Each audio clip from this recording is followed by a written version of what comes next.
You protected the White House like you're protecting your reputation. And I know people are dancing around this issue, but I got to call it like it is.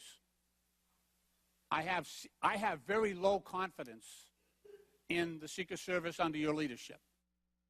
That's Congressman Stephen Lynch, Democrat of Massachusetts, yesterday's House hearing concerning lapses by the Secret Service. We played that as we welcome back Wisconsin Senator Ron Johnson to talk about the atmosphere that our commander-in-chief has helped to foster.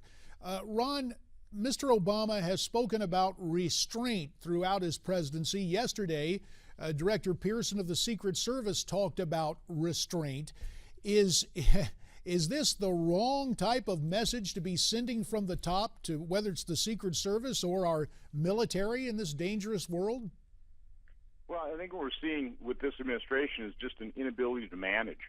You know, whether you go back to the disastrous rollout of the Obamacare website, to the problems in the Secret Service. It's an agency that has always been widely respected, but after the events of Cartagena, my subcommittee staff did an awful lot of investigation in terms of the Inspector General's reports, and there were pieces of information that were missing and deleted, and corruption inside the Inspector General's office of the Department of Homeland Security in its investigation of the Secret Service. So what we're seeing across the board with this administration is just an inability to manage events, manage the agencies. It's the government's out of control, and I think that's one takeaway that Americans really need to realize is that the federal government is dysfunctional, it is ineffective, it is inefficient.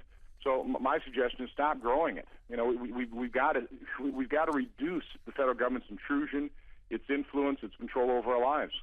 But in addition to the incompetence, Ron, there are the atmospherics involved, and it's fair to ask, that's why I'm asking you, are these lapses a result of the atmosphere that this president has fostered?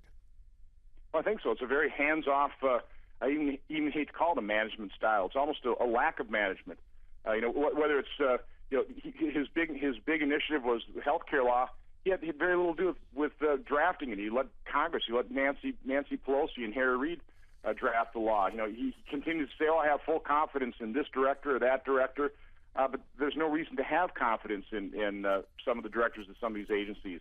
And then, of course, some of his political appointees have been just awful in some of these agencies. So it's a management style bred of an ideology that thinks government's the solution to all of our problems, and you just get these really smart people supposedly that can control all of our lives. And I think Americans are coming to realize that the federal government's a pretty poor outfit to control your life. And yet we're in a situation now with the talk about, or the confirmation of, the first case of Ebola in the United States. There was Dr. Tom Frieden of the Center for Disease Control out trying to address this subject. As we take a look at this now, do you believe that Dr. Frieden is a straight shooter? Has he been able to separate public health from politics and medicine, as you mentioned in Obamacare? Well, I'll tell you, let's hope and pray that the CDC is an effective government agency. I do believe that our public health systems are quite strong, and we've got every capability of containing this particular case. What I'm not convinced of is that the protocols in terms of our immigration system, our border control, how are we handling flights in and out of, people moving from those countries where Ebola is running, unfortunately, starting to run out of control. How do we control people traveling back and forth? I think we really need to seriously take a look at those protocols, and we probably need to strengthen the protocols of how we handle individuals that have visited those countries. How do we monitor them? We should be looking at some sort of quarantine protocol. This is the last thing we want to see is Ebola leap from Africa into other nations, particularly not the United States. But now it's happened, and this is the time to rethink our public health protocols post-haste. And mindful of that, Ron Johnson, a little more than a minute remaining. I need you to weigh in on this.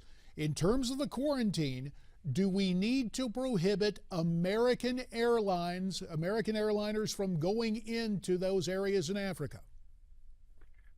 I'm just not ready to say that yet, JD, because I'm not a public health expert by any means. But I do know that we should be analyzing our protocols right now If we have American airliners going in there, what is the evaluation of passengers getting on those airliners? What happens when they come into the United States? What is the testing? What is the following up? Should there be a quarantine period? I mean, this is serious business.